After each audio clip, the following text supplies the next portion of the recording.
Бака жана кичинекей бака. Илгери бир бака жана анын кичинекей баласы болгон.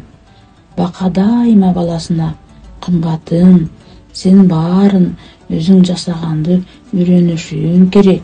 Багынба жана жалкоо болбо деп айтат. Күндөрдүн биринде кичинекей бака ойгонуп, кышка даярдануу керектигин түшүндү.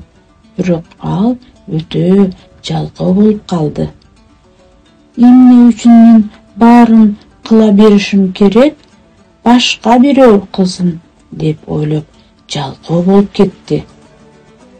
Кыш келип, баканын тамак ашы, баш калкалоочу жайы жок. Алар аябай үшөгөн жана ачка болгон.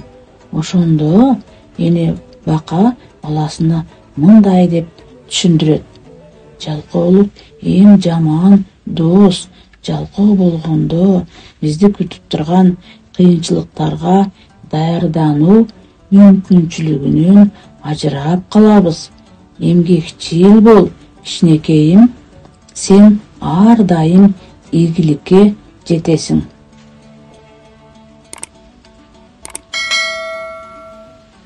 Бул мисалдын сабагы жөнөкөй. Жалкоолук кыйынчылыкка алып келип, бизди ийгиликтен ажыратышы мүмкүн.